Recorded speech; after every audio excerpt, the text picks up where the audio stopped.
Good. So guys, काय करायचं होतं आज आपल्याला? सर तुम्ही आज फॅमिली ऑफ लाईन शिकवणार होते. Family of lines. बरोबर. तर तुम्हाला तो कन्सेप्ट सांगतो मी, फॅमिली ऑफ लाईन्स.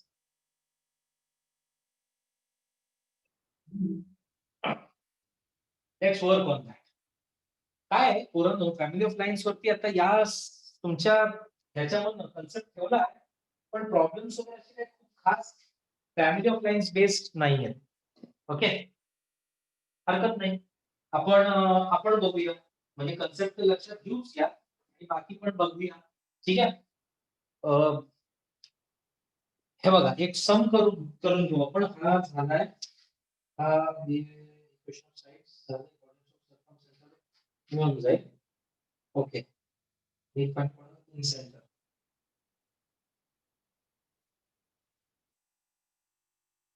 अँगल करता येईल तुम्हाला. Okay,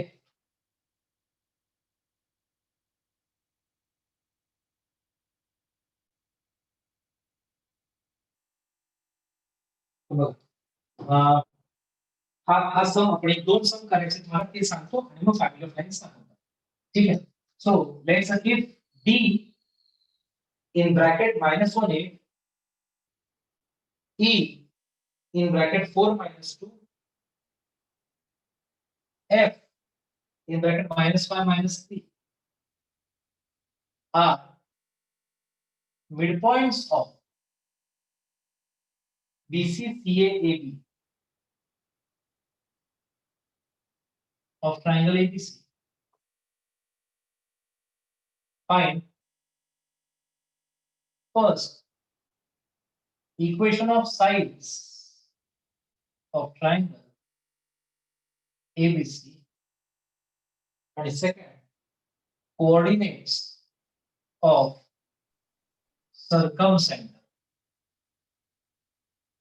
Coordinate of circumcenter. Okay, लक्ष द्या रे सगळ्यांनी. कसं करायचं, मला तुमची मदत लागणार आहे बरं का इथे बाळांनो. DEF are mid points of sides. बघा, एक काम करतो मी, ट्रायंगल देतोय बी आणि सी. एबीसी कोऑर्डिनेट दिले नाही. डी हा बीसी चा मिड पॉइंट आहे, ई हा एसी चा मिड पॉइंट आहे, ई हा एसी चा मिड पॉइंट आहे, आणि एफ हा एबी चा मिड.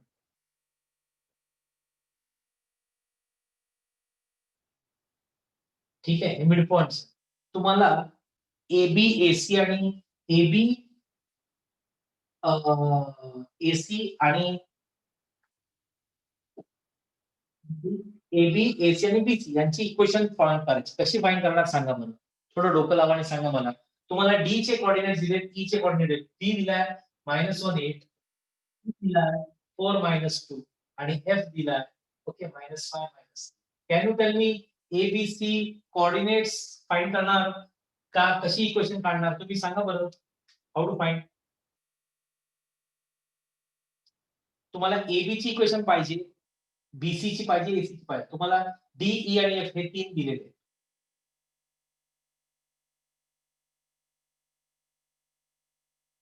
बोला.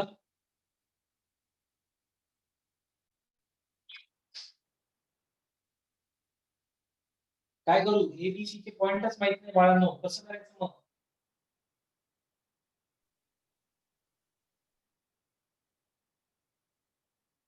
काहीतरी ऑप्शन सांगा. I want the coordinates of A B C. एकदा ते मिळाले की मग इक्वेशन बनवणं नो बिग डी. इक्वेशन बनवणं is no big deal in that particular case. काढायचं कसं बोला.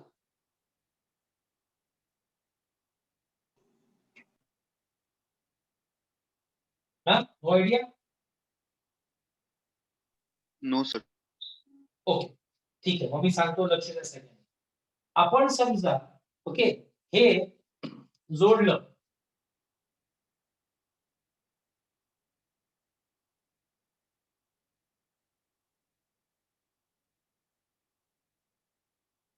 तर पोरांनो एक लक्षात घ्या. Guys, everybody please pay attention. हे डिस्टन्स जे आहे ना, हे डिस्टन्स आणि हे डिस्टन्स सेम असणार, हे डिस्टन्स आणि हे डिस्टन्स सेम असणार. म्हणजे थोडक्यात हा एक पॅरलोग्राम असणार. हा AFDE हा एक पॅरलोग्राम असणार. ऑलवेज जेव्हा तुम्ही मिड पॉईंट जॉईन करून असं करता, हे बघा असं ट्रायंगल परत एकदा सेपरेट दाखवतो, तत्पर जास्त करत नाही. हा इथला मिड पॉईंट आहे, हा इथला मिड पॉईंट आहे, हा इथला मिड पॉईंट आहे. हे जोडल्यानंतर हा जो मिळतो ना, हा parallelogram. Okay, this is a parallelogram. So he line आणि ही लाईन पॅरल असणार आहे. हिलाच पॅरल ही अशी. ओके, लक्षात घ्या त्या लाईनला. आणि दुसरी गोष्ट ही लाईन आणि ही लाईन पॅरल असतात. So this will be a parallelogram. Sir पॅरोग्रामचा मग पॅरोग्रामचा कन्सेप्ट सांगितला खरं, पण करायचं काय मग? आता पॅरोग्राम मध्ये तुम्हाला एक गोष्ट माहिती असली पाहिजे की पॅरोग्रामचे जे डायगनल्स असतात ते एकमेकांना बायसेक्ट करतात. त्याच्याने काय होईल सांगतो. एक पॉइंट आपण एक काम करूया. आपण अज्युम करूया बघा, लेट ए x1 y1 कोऑर्डिनेट्स काढायचे द्यायचे, B x2 y2, C x3 y3, B coordinates of vertices of triangle ABC. Okay, हे कोऑर्डिनेट ए बी सी आता तिथे मी कल्पना जास्त करत नाही. ठीक आहे. So you can say that नाव quadrilateral AFDE is a parallelogram. I'm talking about this. AFDE is a parallelogram. 90 degree असेल असं नाही बरं का. त्यामुळे मी तुम्ही म्हणाल सर तो रेक्टँगल सारखा दिसतोय. तो रेक्टँगल सारखा जरी दिसत असेल ना, तरी तो पॅरलोग्राम आहे. रेक्टँगल असेलच त्याची गॅरंटी नाही. पॅरलोग्राम 100% असतोच. ओके, आता ती गोष्ट प्रूव्ह करण्यामध्ये मी जात नाही.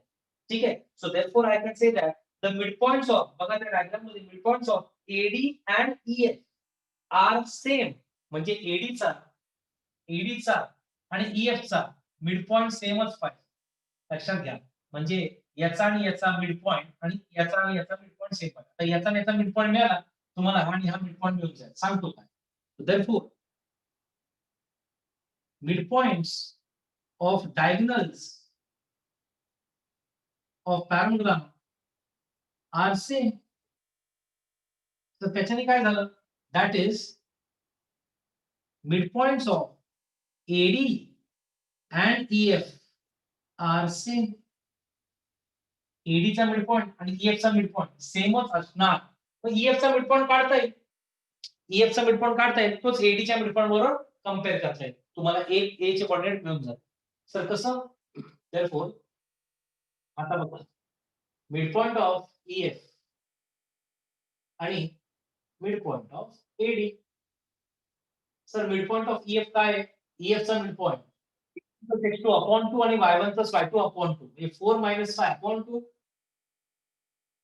आणि -2 प्लस 3 -2 अपॉन 2. सर हे कसं? 4 प्लस -5 तसंच -2 plus -3 upon 2. So that is equal to किती आलं बघा, हे -1/2 आणि -5/2. हा झाला EF चा मिडपॉइंट. कारण की पोरांनो लक्षात ठेवा, कुठल्याही पॅरलोग्रामचे डायगोनल्स एकमेकांना बायसेक्ट करतात. म्हणजे दोघांचा मिडपॉइंट सेमच असतो. ओके, आणि रोम्बस बद्दल असं आहे की डायगोनल्स एकमेकांचे परपेंडिक्युलर बायसेक्टर असतात. म्हणजे हा अँगल 90 असतो रोम्बस मध्ये. ओके, बायसेक्ट करतात पण परपेंडिक्युलरली बायसेक्ट. आता मिडपॉइंट ऑफ EF झालं. Similarly midpoint of AD. आता एडीचा मिडपॉइंट काय असणार आहे? सर एडीचा मिडपॉइंट बघा, ए माहिती आहे x1 y1 आणि डी माहिती आहे -1 8. So x1 plus x2 upon 2 आणि y1 प्लस y2 अपॉन 2 म्हणजे x1 प्लस -2 म्हणजे x1 -2 अपॉन 2 आणि y1 plus 8 upon 2. So therefore तुम्हाला काय मिळालं? एडीचा मिडपॉइंट आणि EF चा मिडपॉइंट सेमच आहे. ओके, सो याला इक्वेशन नंबर 1 म्हणतो, याला इक्वेशन नंबर 2 म्हणतो. From 1 and 2. From 1 and 2, x1 minus 2 upon 2 is equal to minus half. So 2 2 cut झाला. So x1 ची व्हॅल्यू तुम्हाला त्यातून मिळाली -1 प्लस 1 आणि y1 plus 8 upon 2 equal to -5/2. AD चा y कोऑर्डिनेट इक्वल टू हा. कसं काय? मिड पॉइंट ऑफ एडी आणि मिड पॉइंट ऑफ ईएफ सेमच असतात. एडी ड्रॉ नाही केलाय मी, पण तो डायगोनल आहे पॅरलोग्रामचा. ओके, सो 2 कट झालं, so which implies -13, -5 -8 that is -13. So therefore a point म्हणजेच x1 y1 is equal to 1, -13. मला सांगा तुम्हाला a चे 1, -13 आले, कळाले का?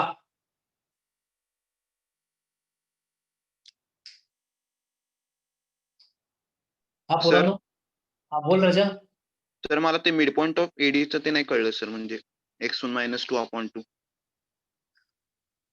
मिड पॉइंट ऑफ एडी हे बघ बाळा, ए पॉइंट आहे x1 y1 हा तू अजून केलाय, आणि डी पॉइंट आहे -1 आणि 8.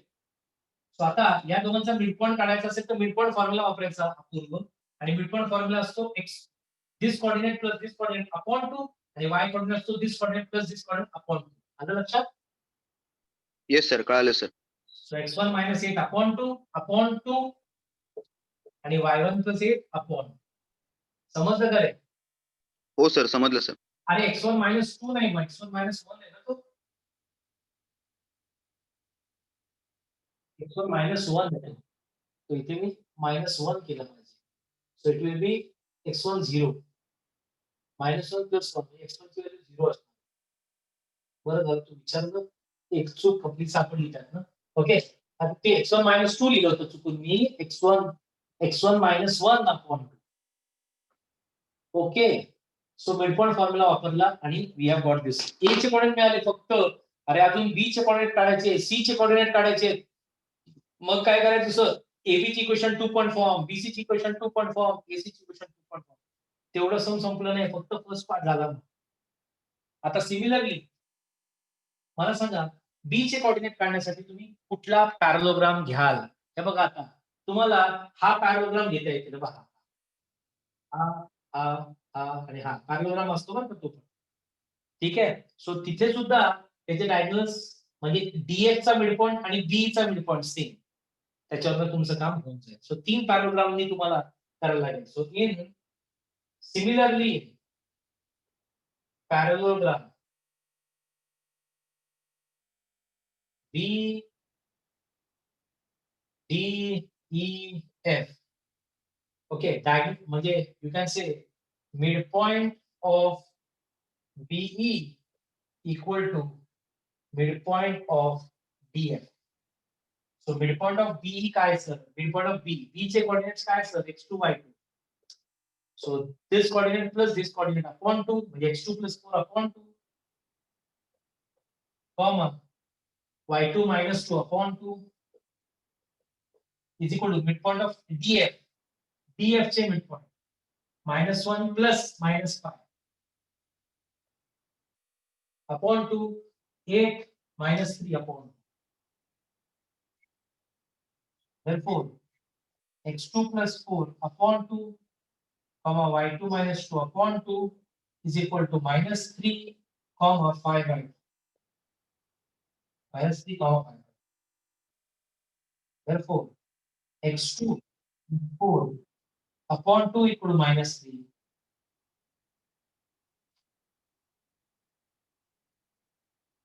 x2 is equal to -6 - 4 -10. y2 is equal to 5 + 2 7. So -10, 7 x2 y2 म्हणजेच बी चे कोऑर्डिनेट मिळाले. आणि मग सी चे कोऑर्डिनेट मला सांगा, तुम्ही कुठला पॅरलोग्राम घेणार? हा दिस दिस दिस अँड दिस. मग हा डायगोनल आणि हा डायगोनल एकमेकांना बायसेक्ट करतात, तर याचा मिड पॉइंट आणि याचा मिड पॉइंट सेम असतात. Hence get the coordinate of C. आणि एकदा ए बी सी 3 पॉइंट मिळाले, मग तुम्हाला साइड्सची इक्वेशन्स मिळतील. एबी ची इक्वेशन 2 पॉइंट फॉर्म, बीसी ची इक्वेशन 2 पॉइंट फॉर्म. आता राहिला प्रश्न सी. एवढं पूर्ण करा, मग सी चे कोऑर्डिनेट्स काढता येतील. Hello sir. तर येस, अजून एक वे एबीसी चे कोऑर्डिनेट्स काढायचं ते सांगू काय? ते जास्ती सोपं वाटतंय मला. हो हो हो, सांग सांग. 100% आहे एक वेळ. येस, हा. राईट, बोल ना. की ए बी सी चे x1 y1 x2 y2 आणि x3 y3 अज्युम करून आता आता समजा ए बी चा मिड पॉइंट एफ आहे ना, तर मग x1 plus x2/2 equal to minus is five. Equal to mid पॉइंटचा एक्स कोऑर्डिनेट आणि y1 plus y2/2 is equals to mid पॉइंटचा y कोऑर्डिनेट, असं करून तिन्हीचे इक्वेशन्स बनवायचे करेक्ट. आणि ते इक्वेशन सॉल्व्ह करून मग व्हॅल्यू सबस्टिट्यूट करू शकतो x1 प्लस x2 त्या बरोबर आहे. इक्वेशन्स मध्ये टाकून आणि निघू शकतं. म्हणजे ते Correct. जास्त लेस Sim- लेंदी आहे. बेसिकली दोन्ही टाइम कन्झ्युमिंगच आहे, लक्षात घे. ते पण टाइम कन्झ्युमिंग पडेल तुला सायमल्टेनियस लिनियर इक्वेशन सॉल्व्ह करायला सुद्धा. दॅट वुड बी अ हो, बिट पण सर इथे पॅरलेलोग्राम शोधण्यापासून तयारी आहे ना, मग ते सोपं वाटलं मला. ही एक नवीन गोष्ट शिकला तू, आज शिकली तुम्ही. आता तुम्ही एक गोष्ट मला सांग बाळा, की तुझी जी पहिली इक्वेशन येणार ना, ती तुला सांगतो काय. तू इक्वेशन सॉल्व्ह करायचं म्हणते खरं, x1 प्लस x2/2 ची व्हॅल्यू -5 येणार आहे तुझी, आणि y1 प्लस y2/2 ची व्हॅल्यू -3 येणार. कळलं का बाळा? हो हो सर, पण मग ते उलट करा, म्हणजे क्रॉस मल्टिप्लाय करून x1 plus x2 equals to काय equation -10 x1 plus x2 is equal to किती बाळा? -10 ना. -10 हो प्लस y2 -6. सर ऐका ना. पहिली इक्वेशन x1 x2 च्या भाषेत आहे, दुसरी इक्वेशन y1 y2 च्या भाषेत आहे. कळलं का? सर हो. मग हा हॅलो बोल रे. सर ते x2 ची व्हॅल्यू -10 आली आहे ना, मग ती ते x1 plus x2 is equal to -10 मध्ये सबस्टिट्यूट केलं की x1 ची 0 येते ना, पण x1 ची तर वेगळीच येते ना आपल्याला, म्हणजे सॉल्व्ह नाही होते. म्हणजे मला नाही कळलं. इथे तर मग नाही, हे सगळे हे असे 3 इक्वेशन्स, प्रत्येक साइडचे 3 इक्वेशन्स हे करायचे आणि ते सगळे x चे इक्वेशन्स ऍड करायचे आणि सगळे y चे इक्वेशन्स ऍड करायचे हा x सर. चे सगळे इक्वेशन आणि ऍड मग केले. सॉल्व्ह करायचंय. आता x चे सगळे इक्वेशन म्हणजे x1 प्लस x2 एक पार्ट असेल, x2 प्लस x3 एक पार्ट असेल आणि x1 प्लस x3 आणि एक पार्ट. x1 प्लस x3 हो केलं तर 2x1 plus 2x2 plus 2x3 equal to something मिळेल. हो मग आणि तिघांना y च्या वाले इक्वेशन ऍड केलं तर 2y1 plus 2y2 plus 2y3 equal to something मिळेल. हो सर, मग 2 ने खाली डिवाइड करायचं, मग x1 plus x2 plus x3 equals to something येईल. मग त्याच्यानंतर समजा x1 LHS ला ठेवला, तर मग something minus x2 plus x3 value subtract करता येईल आणि x2 प्लस x3 असेल ना आपल्याकडे, कारण त्या इक्वेशन्स मधनं ठीक असं. ठीक ठीक ठीक नो प्रॉब्लेम, चालेल तसंच होतं. Yes, if you find that simple, no problem. तसं करा. हे कळालं का मी जे सांगितलं ते पण? हो सर, हे कळालं मला, फक्त मला नंतर आठवलं म्हणून. राईट. मी हा पॅरलेलोग्राम घेतला, हा पॅरलेलोग्राम घेतला आणि हा पॅरलेलोग्राम तिसरा जो घेतला नाही आपण, हा पॅरलेलोग्राम घेणार. ओके, सो असे 3 पॅरलेलोग्राम्स हे फॉर्म करून आपण आता हे केलं. Other way x1 plus x2 x1 plus x2 झालं, x2 plus x3 x1 plus x3 असं करून आपण एक याची व्हॅल्यू x1 x2 x3 ची y1 y2 y3 ची व्हॅल्यू काढू शकतो. ओके, त्या फॉर्मनी काढलं तरी सुद्धा ठीक आहे. ओके, चालेल तसं पण.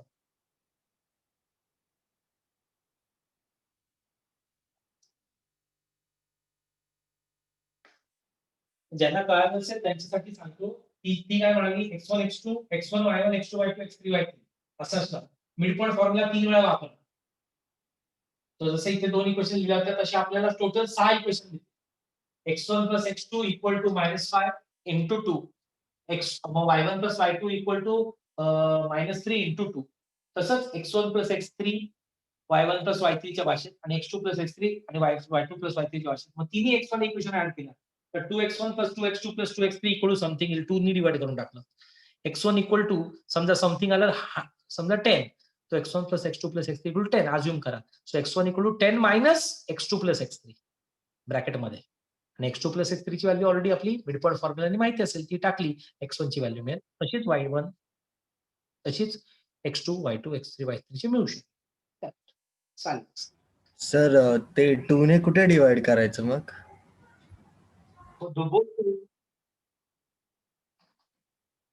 सर ते समजतच नाहीये. अरे सोपं आहे. म्हणजे सर तिने जी मेथड सांगितली ना त्याच्यामध्ये 2 ने कुठे डिवाइड करायचं असं विचारायचं. बघ, x1 plus x2 upon 2 equal to -5. ह्याचा हा x1 y1 पॉइंट आहे ना, x1 प्लस x2 अपॉन 2 म्हणजे हा मिड पॉइंटचा x कोऑर्डिनेट आहे, हा -5 म्हणजे हा झाला -10. तसंच x2 plus x3 upon 2 sorry y1 plus y2 upon 2 y1 plus y2 upon 2 इथला मिड पॉइंट -3 आहे. सो y1 प्लस y2 तुला मिळालं -6. तसं आता हे आणि हे C point x3 y3. So x1 plus x3 upon 2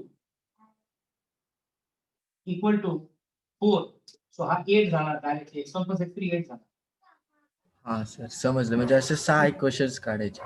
अशा 6 इक्वेशन मिळतील. त्यातल्या x वाल्या सगळ्या ऍड केल्या. समजा आता तिसरी अशी असेल x2 plus x3 equal to समजा 10. ठीक आहे, समजा 10. तर आता या x वाल्या तिघी एकमेकांना ऍड केल्या तर x1 plus x1 plus actually 2 times x1 असणार प्लस x2 प्लस इकडे x2 असणार 2 टाइम्स x2 असणार प्लस x3 प्लस इकडे x3 म्हणजे 2 टाइम्स x3 असणार इक्वल टू हे 3 RHS ऍड केले तर -10 प्लस हे 8 प्लस 10. तो -10 प्लस 10 कट होईल 8 राहील. आता 2 ने डिवाइड करायचं थ्रू आउट म्हणजे 2 ने डिवाइड केलं तर हा गेला हा गेला हा गेला आणि इथे 4 राहील. कळलं का रे? हा सर करतो आणि ट्राय. मग x1 is equal to 4 minus x2 plus x3 असं लिहू शकतो. x1 equal to 4 minus x2 plus आणि x2 प्लस x3 ची व्हॅल्यू ऑलरेडी तुला माहिती 10 आहे. तुम्ही 10 टाकली x1 चे कोऑर्डिनेट तुला मिळून जाईल. कळलं का? ओके सर करतो.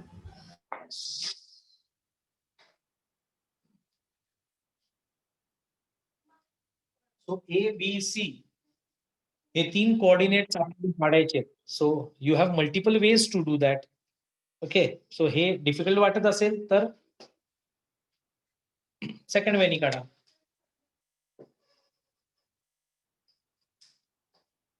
मला ए चे कोऑर्डिनेट्स 0 -13 आले, बी चे कोऑर्डिनेट्स -10 आणि 7 आले. आता सी चे राहिले ते तुम्ही सांगा मला.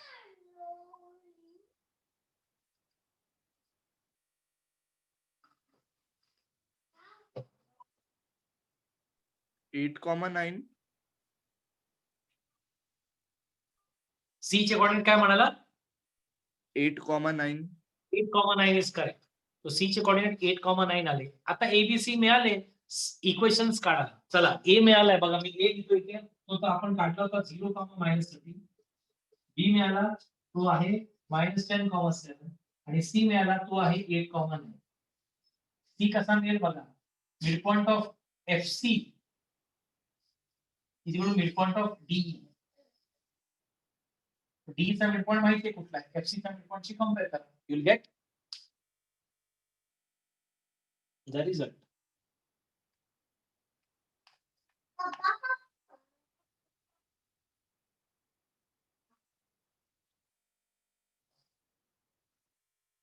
स्वतः इक्वेशन ऑफ ए बी काढा रे. इक्वेशन ऑफ ए बी कशी काढायची sir? y minus y1 upon y2 minus y1 equal to x minus x1 upon x2 minus x1. Cross multiply करा आणि get the first equation of A B. अशा तिन्ही साइडची equation काढायची 2 point form.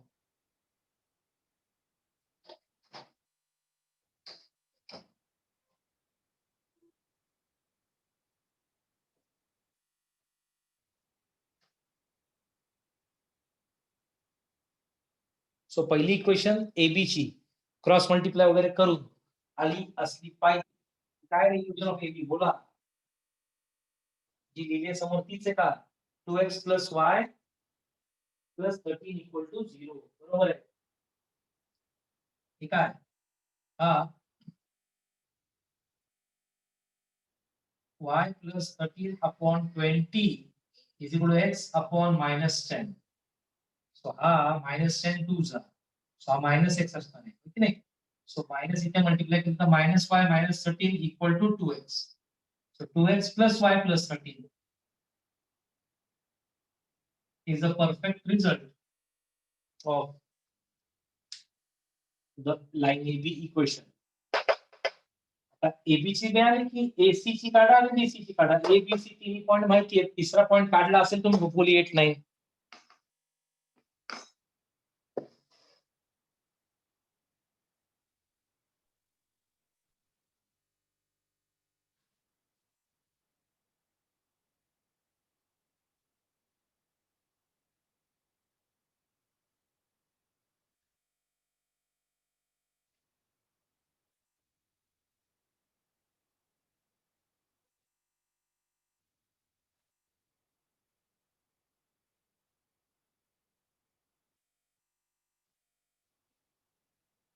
BC ची equation x minus 9y plus 73 बरोबर आहे. x minus 9y plus 73 आणि त्याची तिसरी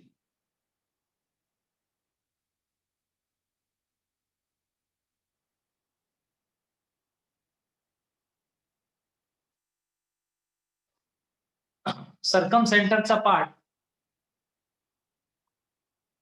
हा तिसरी एसी ची 11x minus 4y minus 52 is equal to 0.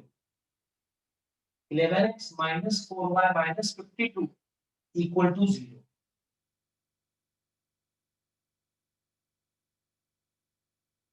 Right.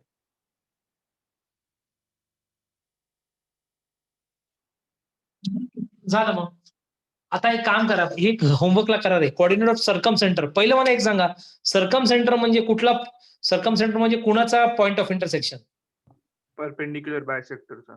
Yes. तर तुम्हाला परपेंडिक्युलर बायसेक्टर 2 तरी काढायला लागतील रे. 2 तरी, 3 नको. अगदी 3 नको, 2 तरी काढायला लागतील. परपेंडिक्युलर बायसेक्टर त्यातला मिड पॉइंट माहिती आहे. फक्त परपेंडिक्युलरची नाही, मिड पॉइंट तर माहिती आहे -1 आहे. सो परपेंडिक्युलर इथनं असेल तर त्याचा स्लोप मिळेल. बीसीचा स्लोप काढा. त्याचा इन्व्हर्स रेसिप्रोकल याचा स्लोप पॉइंट फॉर्मनी एक आणि अशी स्लोप पॉइंट फॉर्मनी दुसरी इक्वेशन बनवा. त्या दोघांना सायमल्टेनियसली सॉल्व्ह करा, सरकम सेंटर मिळून जाईल. म्हणजे काय? हे बघा, हा ट्रायंगल आहे, परपेंडिक्युलर बायसेक्टर आहे बघा पहिला, आणि हा समजा परपेंडिक्युलर बायसेक्टर आहे दुसरा. कुठलाही ड्रॉ करा, इथनं केला असा असा परपेंडिक्युलर बायसेक्टर आहे, एक परपेंडिक्युलर बायसेक्टर आहे. हा मिड पॉइंट आहे बायसेक्टर तुम्हाला. हा डी आणि हा ई आहे. ऑलरेडी डी आणि ई माहिती आहे तुम्हाला. फक्त बीसी चा स्लोप काढा, याचा स्लोप मिळून जाईल इन्व्हर्स रेसिप्रोकल. तसा एसी चा स्लोप काढा, याचा स्लोप मिळून जाईल त्याच्या इन्व्हर्स रेसिप्रोकल. सो या लाईनची इक्वेशन बनवा स्लोप पॉइंट फॉर्म. याचा स्लोप मिळाला, बीसी चा इन्व्हर्स रेसिप्रोकल आणि पॉइंट माहिती. तसंच याचा पण स्लोप मिळाला आणि पॉइंट माहिती. दोन्ही इक्वेशन ज्या मिळतील त्यांना सायमल्टेनियसली सॉल्व्ह करा. हा पॉइंट मिळेल आणि तो पॉइंट असेल तुमचा सरकम सेंटर. ते घरी करा. सरकम सेंटरचं सम ऑलरेडी आपण केलेलं आहे क्लास. फक्त ते तुम्ही नंतर निवांत करा, काही गडबड नाही.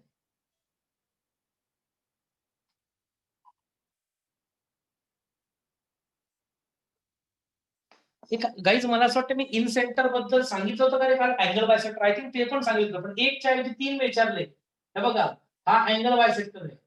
तुम्हाला मी काल सांगितलं होतं का अँगल बायसेक्टर नेमकं काय करतो? समजा हा डी पॉइंट आहे, हा मिड पॉइंट नाहीये, हा ए आहे, हा बी आहे आणि हा सी आहे. काय प्रॉपर्टी रे अँगल बायसेक्टर थिअरम? काय आहे? D divides BC in the ratio AB is to BC in the AC. ratio AB is to AC. आणि अजून एक जर अँगल बायसेक्टर घेतला तर दोन अँगल बायसेक्टरचा इंटरसेक्शन पॉइंट त्याला काय म्हणतात रे? Incentre. Incentre. म्हणजे जर तुम्हाला इन सेंटर काढायला लावला, तुम्ही ह्याची इक्वेशन बनवा. कशी सर? एक पॉइंट ए तर माहिती आहे, समजा ए पॉइंट मी देणार, ए बी सी मी देणार. सर डी माहितीये का? नाही माहिती. सर एडीचा स्लोप माहितीये का? नाही माहिती. सर मग ह्याची इक्वेशन कशी बनवणार सर? डी पॉइंट काढायचा सेक्शन फॉर्म्युलाने. Because D divides BC in the ratio AB is to AC. So तुम्हाला AB is to AC, AB ची व्हॅल्यू डिस्टन्स फॉर्म्युला काढा, AC ची व्हॅल्यू डिस्टन्स फॉर्म्युला काढा. अजून जर ही 3 आली आणि 5 आली. So D divides BC in the ratio 3:5. आता तुम्हाला हा पॉइंट माहिती, हा पॉइंट माहिती आणि M is to N माहिती. तर तुम्हाला D चे कोऑर्डिनेट XY मिळतील. MX2 plus NX1 upon M plus आणि MY2 plus NY1 upon M plus. D चे कोऑर्डिनेट मिळाले, A माहिती आहे, AD ची इक्वेशन मिळेल 2 पॉइंट फॉर्मनी. तशीच या दुसऱ्या अँगल बायसेक्टरची इक्वेशन काढा. दोघांचं इंटरसेक्शन पॉइंट इन सेंटर असेल. असं एक सम घेऊ का? जमेल? जमेल सर. कन्सेप्ट आहे. इन सेंटर म्हणजे काय हे तुम्ही लक्षात ठेवा, कुठेतरी लिहून घ्या. In centre is intersection point of angle bisector. आणि अँगल बायसेक्टरची इक्वेशन मी कालच कशी काढायची दाखवली होती, मला असं वाटतंय. सो ते तुम्हाला एकाची काढली तर दोघांची काढा एकाच्या ऐवजी आणि त्यांना सायमल्टेनियसली सॉल्व्ह करून इन सेंटर मिळवा. आता मी सांगतो next concept, that is family of lines. ऐका रे, प्लीज लक्ष द्या. if a1x plus b1y plus c1 equal to 0 and a2x plus b2y plus c2 equal to 0, the two intersecting lines,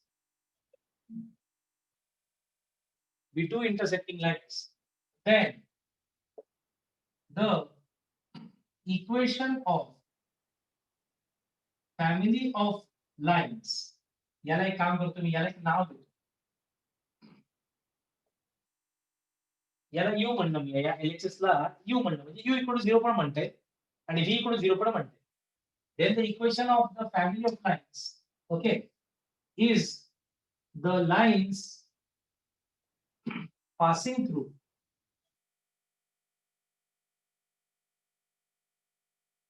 point of intersection of given lines. Okay, म्हणजे हे या given lines, हा point of intersection मध्ये pass होणारी ही line,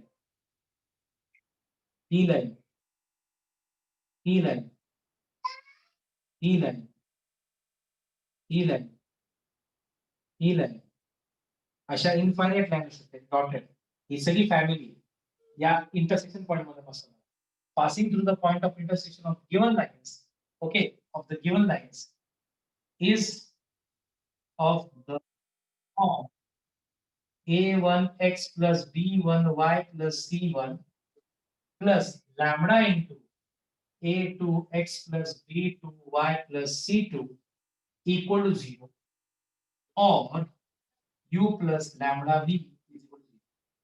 This is the equation of family of lines. So lambda काय sir? There lambda is any scalar किंवा real number. Lambda is any real number. Okay, so sir ह्याचा काय उपयोग आहे, म्हणजे guys ह्या दोन गिवन लाईनच्या पॉइंट ऑफ इंटरसेक्शन मध्ये न पास होणाऱ्या किती लाईन असू शकतात? इनफायनाइट. त्या इनफायनाइट लाईनला रिप्रेझेंट करण्यासाठी एक इक्वेशन तुम्ही बनवू शकता आणि ह्याला म्हणतात equation of the family. It's not equation of one line, it is not equation of two line, it is equation of the whole family of lines which is passing through the point of intersection of two given lines. I hope तुम्हाला मी काय बोलतोय हे कळतंय. म्हणजे दोन equation देतील तुम्हाला आणि त्यांच्या फॅमिलीची इक्वेशन विचारतील, तर ती फॅमिलीची इक्वेशन म्हणजे पहिली प्लस लॅम्बडा ऑफ दुसरी इक्वल टू 0. पहिली इक्वेशन प्लस लॅम्बडा ऑफ दुसरी. पण लॅम्बडा काय सर? लॅम्बडा काढायला लागेल आणि तो काढण्यासाठी तुम्हाला अजून एक कंडिशन ते लोक देतात. कसं सांगतो? दोन लाईन देतील बघा बरं का, प्लीज लक्ष द्या. एक लाईन, दुसरी. आता म्हणतील find the equation of family of lines. एवढंच देऊन सोडणार नाही, एवढं देऊन सोडलं तर लॅम्बडा मिळत नसतो. Find the equation of, okay, किंवा find the equation of family of lines म्हणले ठीक आहे, नाही तर दुसरं find the equation of line passing through, okay, the point of intersection of these two lines, okay, and point 2,3. म्हणजे 2,3 मधनं पण पास होतो. म्हणजे थोडक्यात ह्यापैकी कुठली तरी एक स्पेसिफिक लाईनची इक्वेशन विचारली. ह्या दोन गिवन लाईन्स ज्या सॉलिड केल्या त्या गिवन लाईन्स, आणि ह्या फॅमिली मधली एक लाईन जी 2,3 या पॉइंट मधनं पास होती. 2,3 या पॉइंट मध्ये. म्हणजे बेसिकली आधी काय करू आपण, फॅमिलीची इक्वेशन म्हणून अशी, आणि फॅमिली मध्ये हे सगळे आले, त्यात ती लाईन पण आली. कळलं का? म्हणजे थोडक्यात हा पॉइंट पण फॅमिलीचाच मेंबर आहे, फॅमिलीचा मेंबर आहे 2,3. म्हणून तुम्ही x च्या 2 आणि y च्या 3 टाकू शकता. आणि तुम्हाला ए माहिती आहे, A1 B1 C1 माहिती असणार, A1 B1 C1, A2 B2 C2 पण माहिती असणार आहे. तुम्हाला फक्त लॅम्बडा माहिती नसणार आहे, तो लॅम्बडा मिळून जाईल. सो असा एक्स्ट्रा काहीतरी पॉईंट वगैरे पण दिला पाहिजे, तर त्या फॅमिलीचा काहीतरी उपयोग आहे. किंवा तर नाहीतर मग ती क्वेश्चन अशीच लिहून सोडून द्यायला लागेल या फॉर्म मध्ये, u plus lambda v equal 0. Lambda काढण्यासाठी काहीतरी एक्स्ट्रा कंडिशन दिलीच पाहिजे त्यांनी. हे लिहून घ्या, नसेल काय तर मी सांगतो ते काय करायचंय. Write it down. Sir sir you काय आहे सर? u एक व्हेरिएबल आहे ज्याला नाव दिलंय. म्हणजे बघ 2x plus 3y minus 4 equal to 0 आहे ना, तर याला u असं मी नाव दिलं. म्हणजे थोडक्यात this equal to 0 म्हणजेच u equal to 0 असं मी म्हणलंय. Okay sir. म्हणजे यू म्हणजेच हे ब्रॅकेट, कळतंय का? Yes sir. आणि व्ही म्हणजे हे ब्रॅकेट. Yes sir. दिसायला सोपं दिसतंय, हो का नाही? हो sir. U plus lambda V म्हणजेच फर्स्ट इक्वेशनचा LHS plus lambda into second इक्वेशनचा LHS इक्वल टू 0. फक्त इक्वल टू 0 फॉर्म मध्ये पाहिजे बरं का तू.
डन गाईज, सगळ्यांचं झालंय?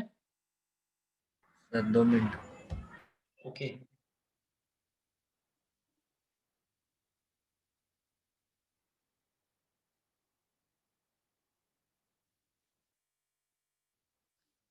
म्हणजे कन्सेप्ट एकदा परत सांगतो.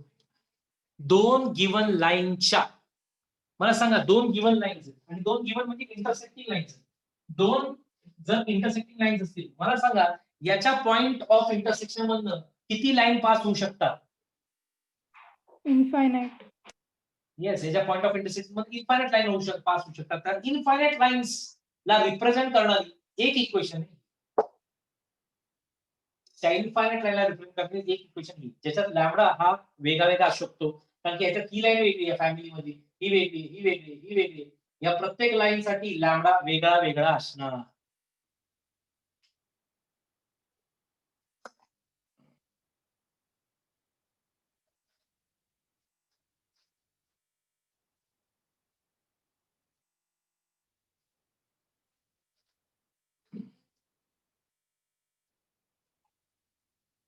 Write down. आता हे तुम्हाला मी वेगळ्या पद्धतीने पण शिकवलंय. मी फॅमिली ऑफ लाईन्स फॉर्म मध्ये पण सांगतो बघा, दोन्ही फॉर्म सांगतो. Write down. Find the equation of line. Find equation of line passing through point of intersection of lines 3x minus y plus 5 equal to 0 and 2x plus y minus 15 equal to 0 and the origin. Me already हा सम शिकवलाय असं समजा. शिकवलाय मी माझ्या वेगळ्या पद्धतीने शिकवलाय. Okay, आता हा वेगळ्या पद्धतीने आपण बघतो. सर काय बघा बरं आता. Find the equation of line passing through the point of intersection of 2 given line. 2 given लाईनच्या इंटरसेक्शन मध्ये पास होणारी लाईन म्हणजे ती फॅमिलीचा मेंबर आहे. ओके, लक्षात येत आहे? सो एक काम करू आपण. Let u equal to 3x minus y plus 5 equal to 0 and v equal to 1 to me 2x plus y minus 15 equal to 0. Therefore, equation of family of lines. Family of lines म्हणजे काय? अशा सगळ्या lines, locus आहे, locus. Family of lines म्हणजे पण locus, फक्त locus मध्ये set of points असतात. हे सेट ऑफ लाईन्स आहेत. अशा सगळ्या लाईन ज्या या 2 लाईनच्या पॉइंट ऑफ इंटरसेक्शन मध्ये पास होतात. Equation of family of lines okay is u plus lambda v equal to 0. म्हणजेच 3x minus y plus 5 plus lambda into 2x plus y minus 15 equal to 0. कळलं का? ही झाली फॅमिलीची equation. आणि त्या फॅमिलीमध्ये सगळ्या लाईन्स येतात आणि ऑब्व्हियसली सगळ्या लाईन्स आले म्हणजे सगळे लाईनवरचे पॉईंट पण आले. कारण ही फॅमिलीची इक्वेशन आहे, कुठल्या एका लाईनची इक्वेशन नाही. ही गिवन आहे, ही गिवन आहे. ही फॅमिली म्हणजे एक लाईन, ही दुसरी लाईन, ही तिसरी लाईन. सो ही फॅमिलीची इक्वेशन आहे आणि त्या फॅमिलीमध्ये समजा ही लाईन पण आहे जी ओरिजिन मधून पास होती. ऑब्व्हियसली ही फॅमिली मधली लाईन आहे आणि म्हणजे हा फॅमिली मधलाच पॉईंट आहे. म्हणजे हा पॉईंट या एक्स आणि वाय कोऑर्डिनेटला सॅटिस्फाय करतो. समजतंय का? But the line also passes through origin. Oh, 0, 0. So therefore, 3 into 0 minus 0 plus 5 plus lambda into 2 into 0 plus 0 minus 15 equal to 0. Hence, you will get the value of lambda. Lambda value इथे put करून टाका. Hence, you will get the equation of that particular line. 5 minus 15 lambda equal to 0. 15 lambda equal to 5. Lambda equal to 1 by 3. 5 by 15 म्हणजेच 1 by 3. So lambda 1 by 3 मला झालं. Lambda कुठे काढायचा आहे? Find the equation of line ना. So लॅम्बडाची value 1 by 3 इथे टाका.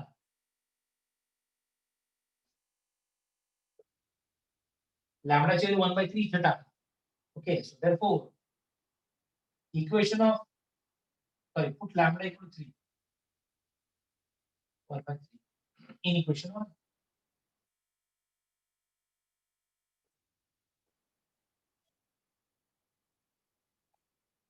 थ्री मल्टिप्लाय करा याला याला आणि राईट साइडला. 3 याला मल्टिप्लाय केलं तर 9x minus 3y plus 15. 3 याला मल्टिप्लाय केलं 3 3 कट झाला. 2x plus y minus 15. 3 याला मल्टिप्लाय केलं काही फरक नाही पडला. minus 15 plus 15 cancel. 9x plus 2x 11x आणि minus 3y plus y minus 2y equal to 0 is the desired line, desired equation of line. बघा आणि ही ओरिजिन मध्ये पास होते का? होती. याच्यात कॉन्स्टंट नाहीये ना. ax plus by plus c equal to 0. तो c याच्यात नाहीये. सो ही झाली ती इक्वेशन. म्हणजे त्या फॅमिली वरची एक इक्वेशन. पण सर आता दुसरी पद्धत मी काय शिकवली तुम्हाला आठवतंय का रे? आधी या दोन इक्वेशनला सायमल्टेनियसली सॉल्व्ह केलं तर काय मिळेल? Point of intersection. माहितीये. आणि दुसरा पॉईंट ओरिजिन आहे जो माहितीये ज्याच्यातून ती लाईन पास होतीये. सो हा पॉईंट मिळाला आणि हा पॉईंट माहितीये म्हणल्यावरती याची इक्वेशन बनवता येईल कुठल्या फॉर्म मध्ये? 2 point form. 2 point तो form. Point form. मग ते शिकलोच आहे ना आपण already. Yes or no? Yes sir. Yes sir. This is another way. ही दुसरी पद्धत आहे. बघा तुम्हाला पहिल्या पद्धतीने शॉर्टकट मध्ये आपण जर बघितलं तुम्हाला या दोघांना सायमल्टेनियसली सॉल्व्ह करायला लागेल. डायरेक्टली ऍड करा का? Minus y plus y cut होईल. So 3x plus 2x 5x minus y plus y cut होईल. 5 minus 15 minus 10 equal to 0. So x ची व्हॅल्यू 2. आता x ची व्हॅल्यू 2 इथे टाका. 4 plus y minus 15 equal to 0. So y equal to 4 minus 15 minus 11. So 2, 11 एक point आहे. दूसरा point है ओरिजिन 0 0. 2, 11 एक पॉइंट है. दूसरा पॉइंट है ओरिजिन 0 0. ओके. सो आता तुम्हाला फाइंड करता येईल y minus y1 2 upon y2 sorry 11. y minus y1 upon y2 minus y1 equal to x minus x1 upon x2 minus x1. So y minus 11 upon minus 11 equal to x minus 2 upon minus 2. Cross multiply करा. Minus 2y plus 22 is equal to minus 11x plus 20. Plus 22 plus 22 cut. Minus 11x right left shift करा and you get the same result. 11x minus 2y equal to 11x minus 2y equal to 0. नाही कळलं का? कळलं? कळालं sir. कळालं sir. Yes. फक्त family of लाईनचा concept सांगायचा होता. आधीचा बेटर आहे सर, ते आधीचा बेटर आहे तसा वापरा. पण हे माहिती पाहिजे तुम्हाला कुठेतरी वापरलं गेलं समजा इन केस तर मी माझ्या साईडनी सांगून ठेव. सर हा बोल. सर इक्वेशनला इंटरचेंज केलं तर आन्सर तेच भेटेल का? हो हो. इक्वेशनला u प्लस लॅमडा व्ही ला तू याला u म्हणाला आणि याला v म्हणाला ओके, तरी तुझा आन्सर सेमच मिळेल. लॅमडाचा आन्सर बदलेल पण तुझी फायनल आन्सर सेम मिळेल. समजते का? कारण की तर लॅमडा इकडे याला मल्टिप्लाय झालाय ना, याला मल्टिप्लाय झालाय. तू जर या आणि याला इंटरचेंज केलं तर लॅमडाची व्हॅल्यू फिक्स नाही मिळणार. पण तुला लॅमडाशी काही घेणं देणंच नाहीये, कळतंय का? हो सर. करून बघायचं तसं का ट्राय करशील? तर करतो ट्राय. येस. फक्त यू याला न म्हणता याला म्हण आणि व्ही त्याला म्हण आणि लॅमडा व्हीच कर. लॅमडाची व्हॅल्यू ही नाही मिळणार तुला, डिफरंट मिळेल, बट फायनल आन्सर तुला हेच मिळालं पाहिजे. कारण की this is the only line passing through the point of intersection of two given lines and the origin. अशा इन्फायनाइट लाईन्स नसणार आहेत बरं का, अशी एकच लाईन असणार. जसं या दोन लाईन इंटरसेक्ट होत आहेत आणि हा ओरिजिन आहे. या दोघांच्या इंटरसेक्शन मधनं पास होणारी आणि ओरिजिन मधनं पास होणारी एकमेव लाईन असणार. त्याच्या 10 इक्वेशन वेगळ्या इक्वेशन घेणं शक्यच नाही. ही एकच आहे. दुसरं कसं इथनं इंटरसेक्शन केलं ओरिजिन मध्ये कसं जाईल? इथनं हा ओरिजिन आहे, इथनं पण गेली पाहिजे आणि इथनं पण गेली पाहिजे, अशी एकच लाईन आहे ना, सिंगल. त्यामुळे ही इक्वेशन चेंज होणारच नाही. तो म्हणतोय की सर आम्ही याला यूच्या ऐवजी याला यू पकडलं आणि उलट केलं व्ही यू व्हीला, तर सेम आन्सर येईल का? Yes, final answer same. मग आता फॅमिली ऑफ लाईन्स कन्सेप्ट वापरून तुम्ही हा ट्राय. तुम्हाला सांगतोय काय सर हे काय फॅमिली ऑफ लाईन्स? मग असं बरं होतं, कळलं होतं. हो रे, 12वी मध्ये आपल्याला फॅमिली ऑफ प्लेन्स आहे, तेव्हा तुम्हाला फॅमिली ऑफ प्लेनसाठी फॅमिली ऑफ लाईन्सचा हा कन्सेप्ट. फॅमिली ऑफ प्लेन्स काय असणार सर? हे असं, आता कसं हे दोन लाईन इंटरसेक्ट होतात ना. फॅमिली ऑफ प्लेन्स म्हणजे दोन प्लेन. हे बघा, हा माझा एक हात एक प्लेन आहे आणि दुसरा प्लेन आहे. अजून काय हा हात याच्यातनं पास होऊन तिकडनं निघालाय. अजून होतंय का मला नाही पास करता येणार असा? इंटरसेक्टिंग प्लेन्स येते, कळलं ना रे? Yes sir. हा, मग पण दोन लाईन इंटरसेक्ट होतात एका पॉइंट मध्ये, दोन प्लेन इंटरसेक्ट होतात एका लाईन मध्ये. दोन प्लेन एकमेकांबरोबर तुम्ही क्रॉस केले तर ते एका लाईन मध्ये इंटरसेक्ट होतात. म्हणजे हा इकडनं असा मी कट करून इथनं घेतला हा समजा, तर it will be a line दोन प्लेनची. बघा सोप्या भाषेत दाखवतो, सोप्या भाषेत. हा एक प्लेन आहे आणि हा दुसरा प्लेन आहे. हे लोक इंटरसेक्ट होतात असे. आता इकडनं हा प्लेन असा क्रॉस होणार, हा इकडनं असा क्रॉस होणार, पण they will intersect in a line. ही एक मधली लाईन जी आहे ना, या लाईन मध्ये ते इंटरसेक्ट होतात. कळलं का रे? हो सर. हो सर. 12वीत आपल्याला फॅमिली ऑफ प्लेनचा कन्सेप्ट आहे, तो सिमिलर ग्राउंड वर जातो. फॅमिली ऑफ लाईन्स कळलं, फॅमिली ऑफ प्लेन्स पण कळेल पुढच्या वर्षी. ठीक आहे. तो एक सम मी तुम्हाला सांगतो, तो लिहून घ्या. हे सॉल्व्ह करायला वेळ देतो, थोडी जागा सोडा आणि हा सम नेक्स्ट लिहून घ्या आणि तो पण सॉल्व्ह करा. Last problem of straight lines. I am going to wind up. A lot to study in straight lines. खूप अभ्यास करायचा आहे त्याच्यावरती. स्ट्रेट लाईन्स सीईटी मध्ये पण येतो, सो त्याची पण प्रॅक्टिस तुम्हाला करायला लागणार आहे. पण ऍज अ सेड कन्सेप्च्युअली मी इथे वाइंड अप करतो. संपत नसतं यार, अभ्यास संपत नसतो. हा अभ्यास भरपूर लेवलला जातो. कुठेतरी मला पोर्शनचा बाइंडिंग आहे, so I have to stop here. Write down. Find the equation of the line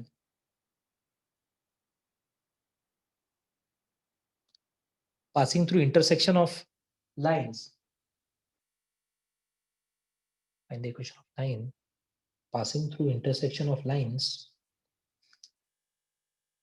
x plus y plus 4 equal to 0. I'll repeat, x plus y plus 4 equal to 0 and 3x minus y minus 8 equal to 0. 3x minus y minus 8 equal to 0 and passing through the point 2 minus 3. ओरिजिनच्या ऐवजी तो point आहे and passing through the point 2 minus 3.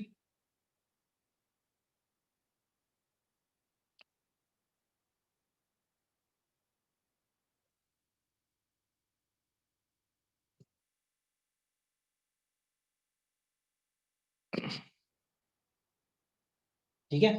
So हा एक सम तेवढा try. Okay, तुमच्यावर सोपं. Sir पहिला equation repeat कराल please. x plus y plus 4 equal to 0. x plus y plus 4 equal to 0. सो फॅमिलीची इक्वेशन असेल x plus y plus 4 equal to 0 याचा नाही प्लस लॅम्बडा इंटू सेकंड आहे 3x minus y minus 8 equal to 0 आणि this is passing ही फॅमिलीची equation आहे. त्या फॅमिली मधली एक लाईन आपली डिझायर्ड लाईन आहे जी त्या पॉइंट मधनं पास होती म्हणजे हा फॅमिलीचा पॉइंट. हा 2 - 3 ला सॅटिस्फाय करणार इथे टाकलं लॅम्बडा मिळालेलं परत ह्याच्यातच टाका इक्वेशन मिळेल. ती इक्वेशन तुमची डिझायर्ड इक्वेशन असेल. लॅम्बडा मिळाल्यावर खुश नाही व्हायचं, तोच लॅम्बडा इथे टाकायचा आणि मग लिनियर इक्वेशन काय बनवायची ती लाईनची इक्वेशन आहे डिझायर्ड. ओके करू शकाल ना रे?